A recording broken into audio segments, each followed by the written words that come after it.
The Real News Network is, the fundamental idea of it is to change the economics of journalism. What we believe is that for-profit journalism leads to compromised journalism. It may not always been the case, but it certainly is now, and it's worst on television. When you deal with the commercial pressures in what you would call normal times, having to sell ads and worry about ratings and all of this, it creates a gravitation in television news to have to do something that will simply attract audiences at the cheapest cost.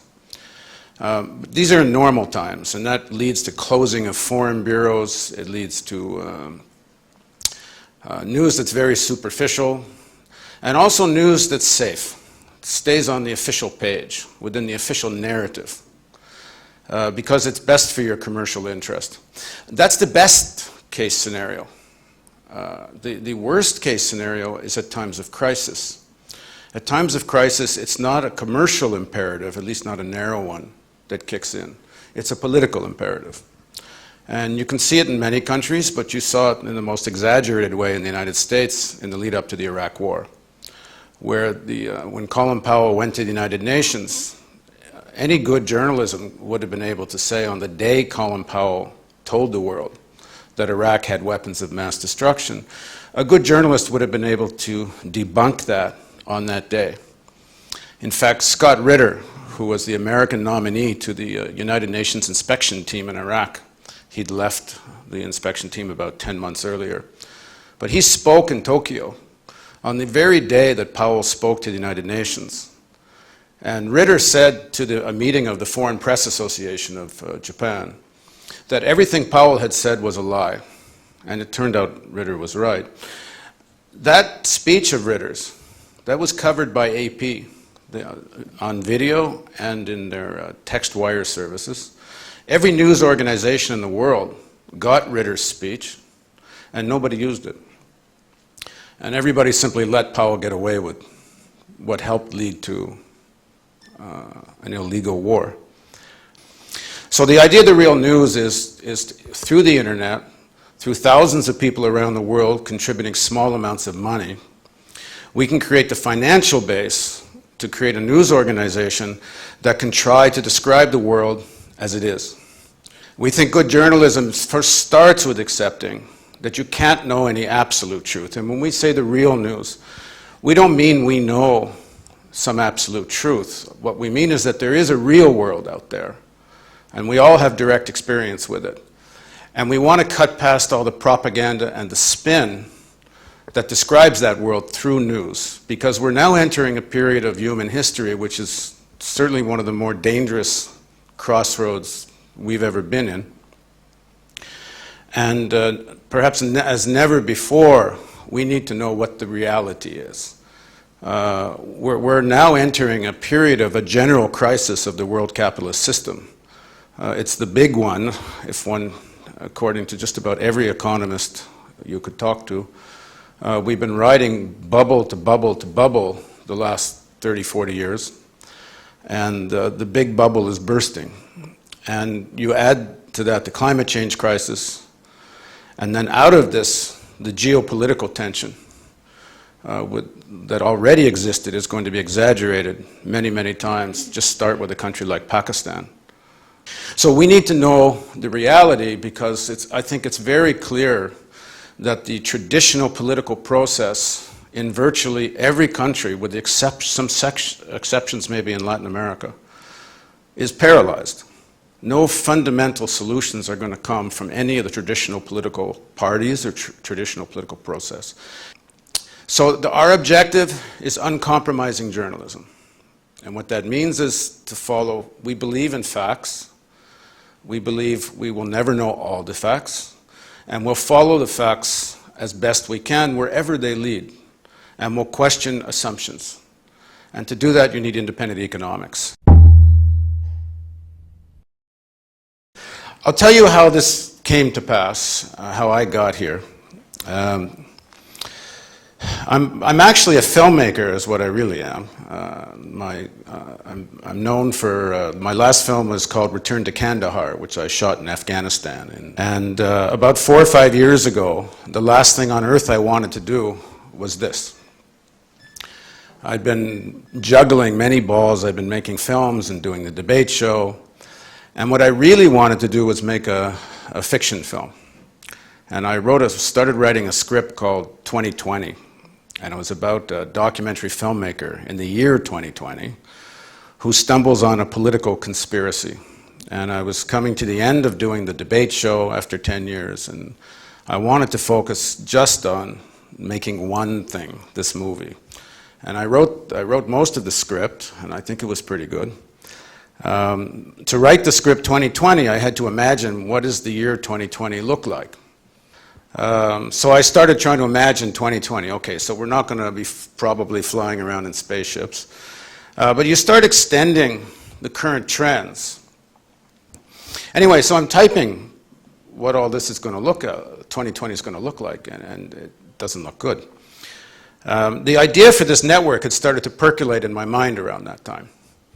And the idea of having a platform where we could get the smartest people in the world to analyze what our reality is and what are rational solutions to the problem facing us, and to create a medium that could have that kind of a dialogue with millions of people, which means television, whether it's on the internet or TVs in the living room.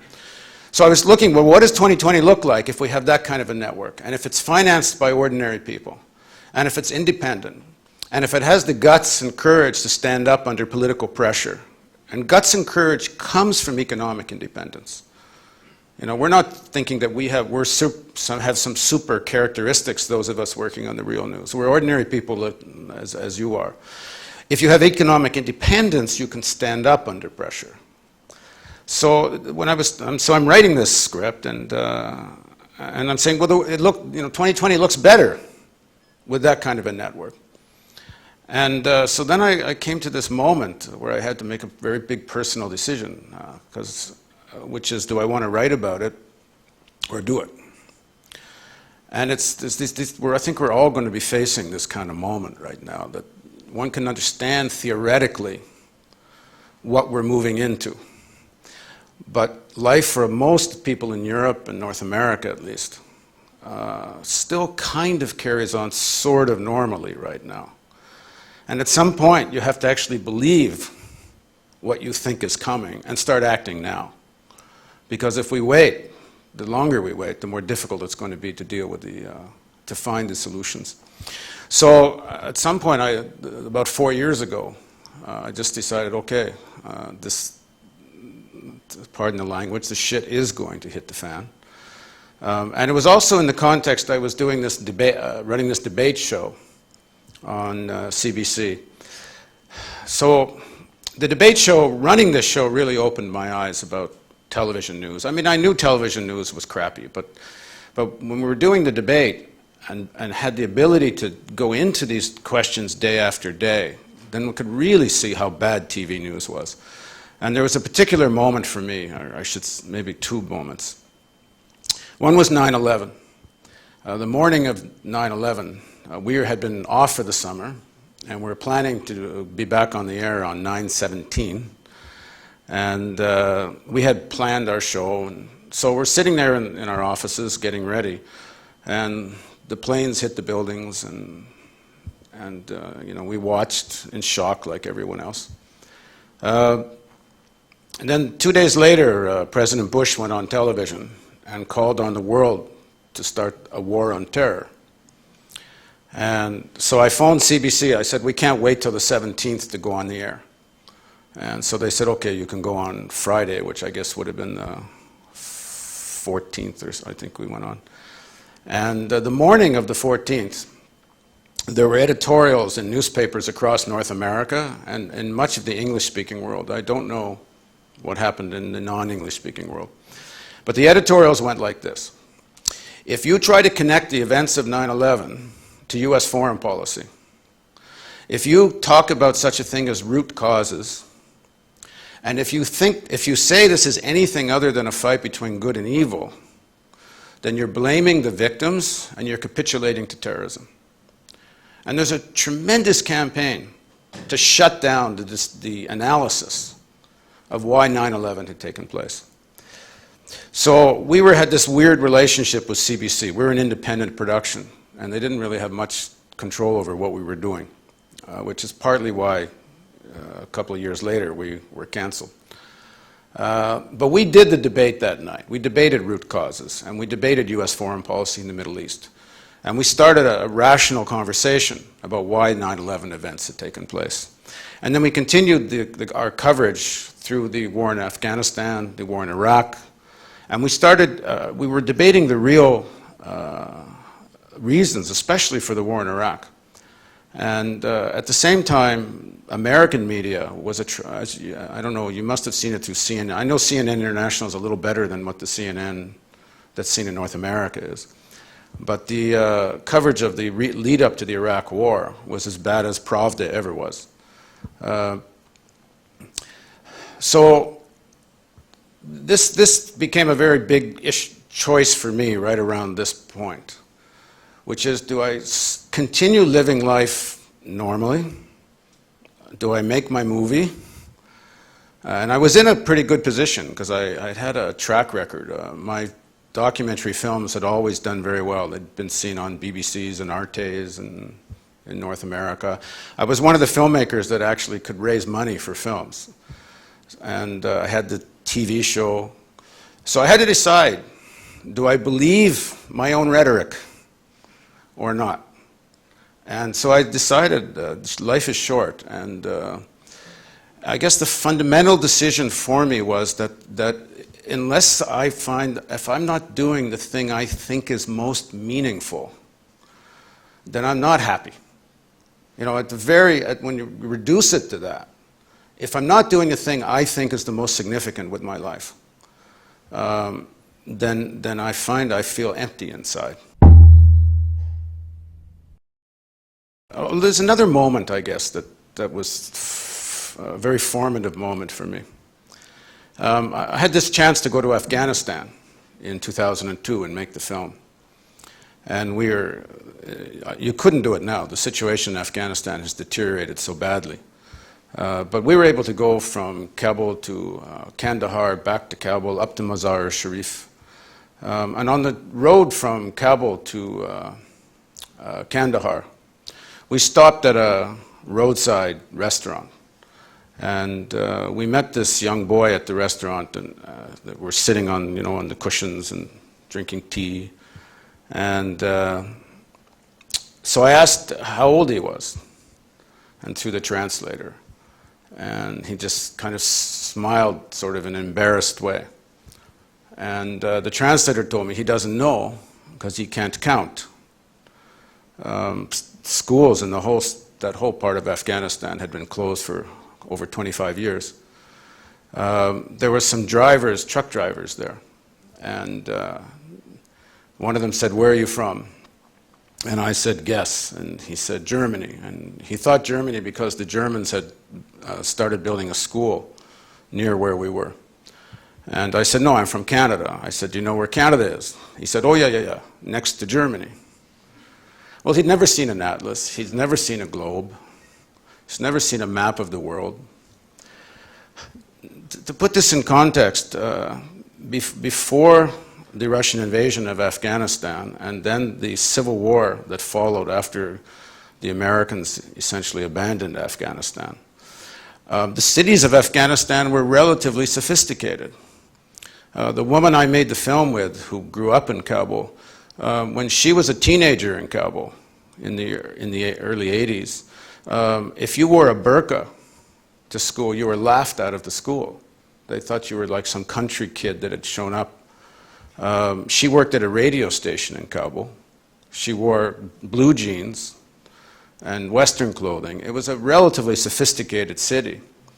In Kandahar, before the Civil War and before the invasions, some of the most renowned people in Kandahar were the women poets.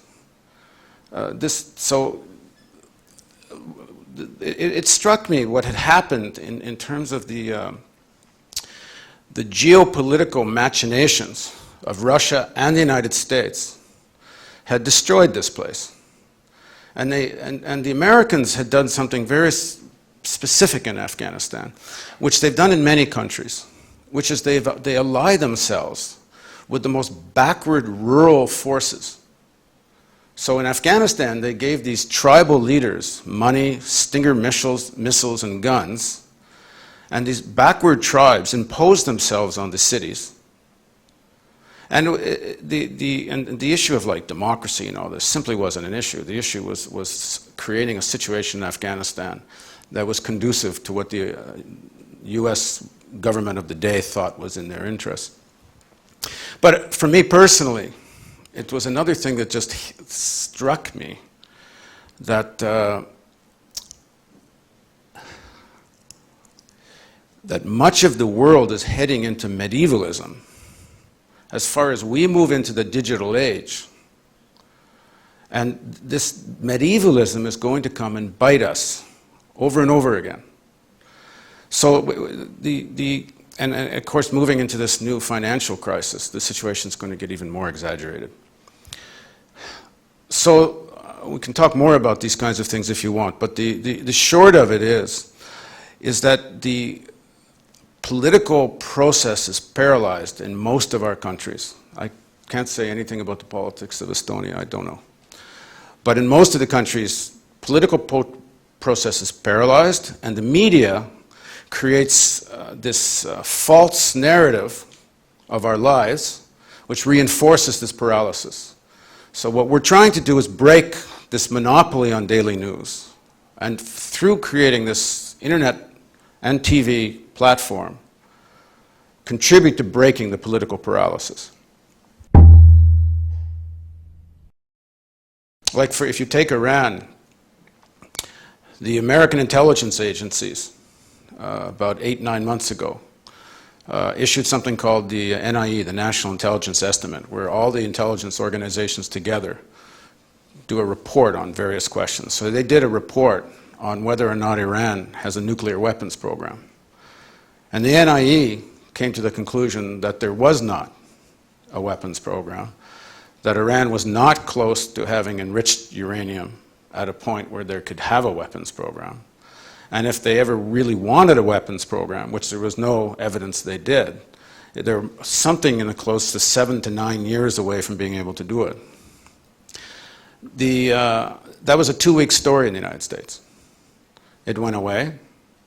And then both parties, and then during the election campaign, both McCain and Obama, over and over and over again, talked about what to do about the Iranian nuclear weapons program, even though their own intelligence agencies had said there isn't one.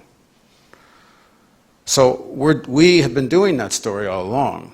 And if you look at the IAEA, the International Atomic Energy Commission Agency, they've said very clearly, Iran cannot have an enriched uranium program that could be weaponized unless they leave the non-proliferation agreement, the nuclear non-proliferation agreement. That the inspection process, the safeguard process, is effective. And they couldn't operate outside of it unless they pull out. Nobody reported on al-Baradei, who's the leader of the IAEA. We reported it, but none of the American news agencies reported that statement of his. I don't know if it got reported here or not. So what we're trying to do is cut through the bull. And then the other thing we're trying to do, and this we haven't done enough of yet, and it's partly because we're still raising money. We're financially just getting started. Something I mentioned in the video, which is we want to do a lot of coverage about solutions. We think that as much as this period is dangerous, we don't want to do news that after you watch it, you just want to blow your brains out. I know, actually, I got lectured really well once by a student at a university who said, I was going on about how the climate change crisis and this and that, and you know, by the end of what I had said, you would be pretty depressed. And so this young student said to me, You know, if you just try to scare us, we might as well just go get high and get laid. Because what's the point? It just seems too overwhelming. So we want to make solutions news. We think there are solutions, and we think all over the world there are models that we can learn from. There are rational solutions that can be found. And the vast majority of people just want to live a normal life, a rational life, and a healthy life. So we're going to make solutions news, and we're going to be scouring the earth for models of change. First of all, there is terrorism. There is a real 9/11, real planes flew into real buildings, people got killed. The tactic of terrorism usually is something born of desperation, but not always. The problem is kind of multifaceted, the way I see it. First of all, there's no such thing as terrorism as a thing in itself. There's very specific political forces that use terrorist tactics. So the terrorism of Hezbollah or Hamas in its fight with Israel is a very different thing. Or if you want to go the other way, what people have called state terrorism that Israel uses against the Palestinians is a very different thing than what Al-Qaeda did. There's very different political forces at work here. What the Bush administration did is they wanted to create this construct to replace the construct of the Cold War. Because in the Cold War they had the evil empire.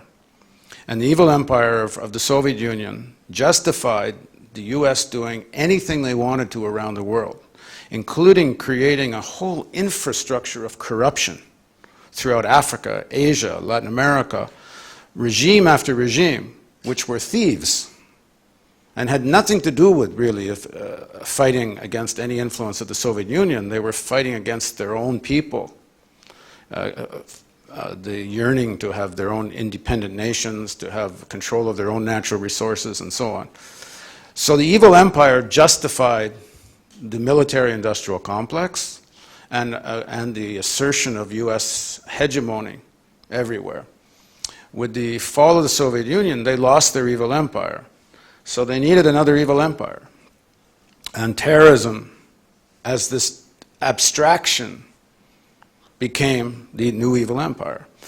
That doesn't mean there isn't real terrorism. It's complicated, but this is what I said earlier when I talked about this 9/11 thing.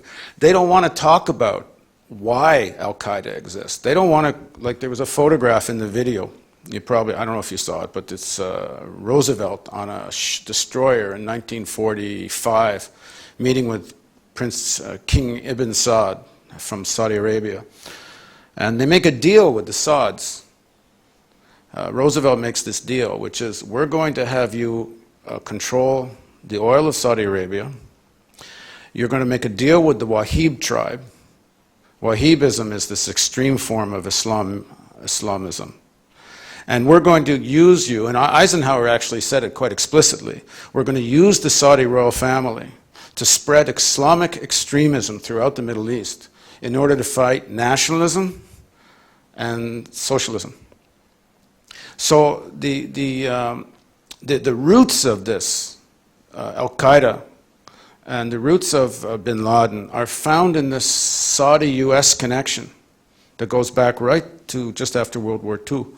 And then in Afghanistan, you probably know the story. The Americans actually invited bin Laden to come to Afghanistan. They asked the Sauds to send someone to Afghanistan to become one of the figures of Islam.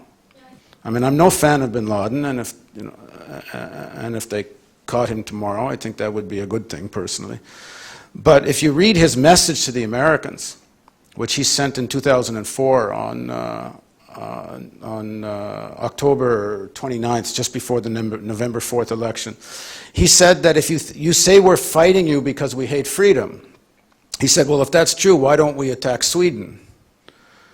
It's a fight against U.S. policy in the region. It may be a psychopathic fight, it may be a manipulative fight, but it's about U.S. policy. But they don't want Americans to consider these things because they want Americans to live in ignorance, and the media there facilitates it. There's such enthusiasm for Obama. There's such hope in Obama. But people have to also know the truth about Obama. And right now, if you're alternative media or mainstream media, the narrative is don't touch Obama. And while, I mean, from a personal point of view, I think it's better that Obama's president than the last 8 years of having a regime which is more or less run by psychopaths. And I don't say that as a joke. I think you could, if you any clinical definition of what a psychopath is, I think you would find they meet that. But what Obama is, or let's put it this way, what Obama promises is not what Obama is. Well, we did this story, and we'll do more. To understand Barack Obama, you have to go back to 2002 or 2003, and find out why did he oppose the Iraq War. The people that opposed the Iraq War fell into two camps in 2002, 2003. One camp said, there's no evidence of weapons of mass destruction. Let the UN inspectors complete their work. It's illegal to invade a country unless they're a direct, immediate threat. International law matters, and it's in the interest of all peoples to defend international law, and so on. That's one camp. Another camp, and this is particularly came from people like Brent Snowcroft and people who were around George Bush I's administration. They opposed the Iraq War because it would weaken the American empire, that it was a strategic blunder, that going into Iraq would be the American army would get tied down. It would, most importantly, undo the balance of power in the region, that Saddam was a block to Iran. And if you take out Saddam, you open up the territory for Iranian expansion. So the reasons for this camp's opposition to the Iraq War had to do with how do you maintain the strength of the empire. Well, Barack Obama was part of that camp. His opposition to the war was based on that it will strategically weaken the United States, not because it would be an illegal war. And you go back and read his speeches from 2002, 2003, that's his argument. So Obama is if you ask, you can read what he says about himself. I think Obama is sincere, and he should be taken at his word. And most Americans, or at least anyone who considered themselves sort of left of center, liberal left, they all read into Obama something he never said. I think because he used the language of fundamental change. But Obama traces his foreign policy back to Truman. Truman was the American president after World War II, and he's the one that dropped the atomic bomb on Japan. He was the one that decided not to demilitarize after World War II. It was a big decision. Usually after wars, countries pull back on their army and their armed forces. Truman decided not only to keep the armed forces, but even to expand them into what many people are now calling in the United States the creation of something called the national security state, which was this convergence of the industrial military complex with the security apparatus, creating a big permanent infrastructure. So now something close, if you put all together the American budget, apparently as much as half the US budget goes into this military industrial complex now, government budget. Obama traces his foreign policy to Truman and Kennedy and Reagan. Kennedy even put even more money into militarization. And so Obama is and if you look now, if you're following his recent cabinet appointments, they're completely conventional center-right Democratic Party cabinet appointments. From finance to state, Hillary Clinton looks like she's going to be Secretary of State. Just one bit of Hillary Clinton on foreign policy. About a year ago, there was an amendment, a resolution put forward in the Senate called the Krahl-Lieberman Amendment by Senators Krahl and Senators Lieberman. And this amendment was to declare the Iranian Revolutionary Guard as a terrorist organization. Senator Webb, one of the leading foreign policy brains in the Democratic Party, fought this resolution, saying that if you declare the Iranian Revolutionary Guard terrorist, it's the same as calling the Iranian government terrorist. And it's essentially a declaration of war. And it's handing Bush and Cheney another blank check for another war. Not the least of which there was no evidence that the Iranian Revolutionary Guard was terrorist. And I'm quoting leading Democratic Party people now, like Senator Webb. Almost the entire leadership of the Democratic Party voted against this resolution. Hillary Clinton voted for it.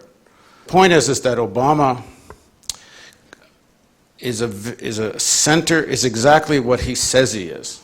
He's an extremely traditional, centrist American politician. He's run a brilliant campaign. Probably one of the best executed election campaigns in the modern age. He's got millions of people filled with hope and inspired and engaged in the political process. And he comes at a time when all the old thinking is not going to work because of the financial crisis. How they're going to deal with that, we'll see. Obama was kind of picked by a group of political operatives about 8 years ago.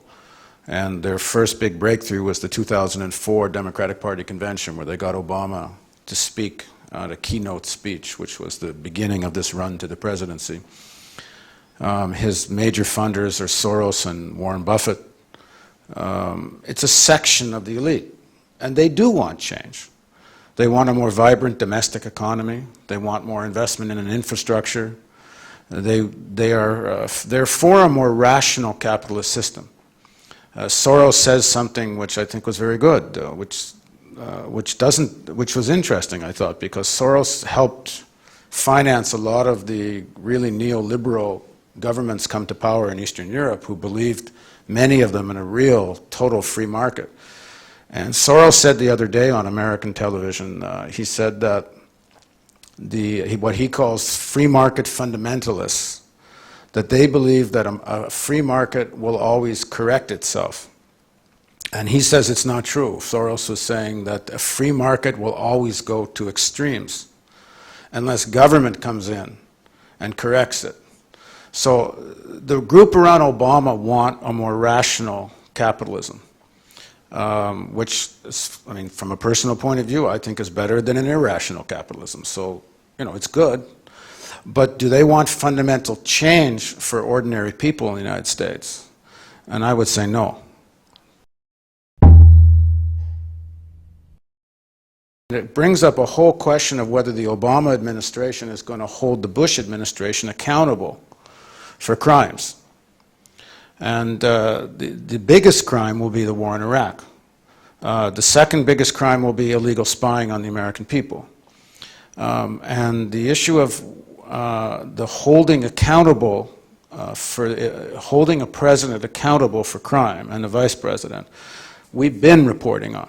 We've been reporting on the impeachment, attempt to impeach the Bush administration, and many people, especially people involved in judicial rights, constitutional rights, believe this issue of the criminal prosecution of Bush goes to the core of defending the Constitution. But there's another thing, which is the Obama administration should look into the events of 9/11. And that should be one of the things they hold that administration accountable for. And the problem is too many Democrats are implicated. And that's the problem with a lot of these issues. But we know for a fact that Condoleezza Rice went to the 9/11 Commission and said that she after getting this memorandum, I don't know if everyone knows this story, they got this, Condoleezza Rice got a memorandum from the intelligence agencies which said bin Laden plans to attack America. And Rice reads this memorandum and did nothing. We know, because in front of the 9/11 Commission, she more or less lied. She said that, that she tasked the FBI to tell 72 FBI bureaus about the memorandum and that they should be on the alert for terrorist activities. And the 9/11 Commission later actually phoned all 72 bureaus, and it turned out only 2 had even been notified at all. 70 never heard about it. So we know for a fact that she got a memorandum saying bin Laden plans to attack America, and we know for a fact she did nothing about it. So that's a good place to start. So in terms of respecting the movement, we believe there are many, many unanswered questions, and we don't think the official version explains many questions. At the very least, what 9/11 was the most criminal negligence in history, at the very least. There should be some accountability for this.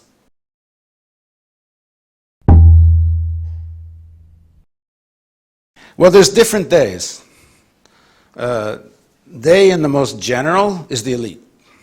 They are those that own television stations, banks, and so on. But you can break up they. There's not a monolithic they. Amongst they fight each other like crazy. So the elite that's more connected to the military-industrial complex has big divisions with the elite that has more interest in the domestic economy. And money siphoned off into the military is destroying the American economy. The debt is going through the roof. I think one of the fundamental reasons for the current economic crisis is because there's so little real purchasing power amongst ordinary Americans. People's wages may be at 1972 levels, but their standard of living didn't go down that much because they borrowed. Everyone had credit cards.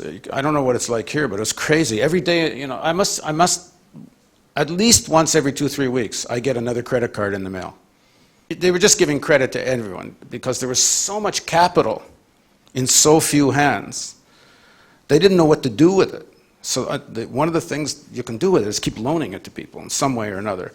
So this artificial economy was developing there. So people like Murdoch in that section of they have a different economic strategy than the they who make money out of more militarization. But they is the elite. George Will, who's a very well-known right-wing commentator on American television and in the newspapers, he's probably in the most or in the top 3 or 5 most famous right-wing commentators. He was on a show, George Stephanopoulos' show, which is a news show on Sunday mornings. And he got angry once, because I don't think he would have said what he said if he hadn't lost his temper. There was about McCain having 7 houses. I don't know if you heard this during the campaign. People were giving McCain trouble for 7 houses. And George was on the show, and somebody was talking about McCain's 7 houses, and he says,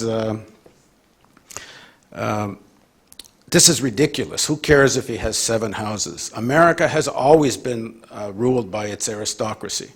He said, democracy in America is not about whether the elite is going to rule or not. It's about which section of the elite is going to rule. So that's they.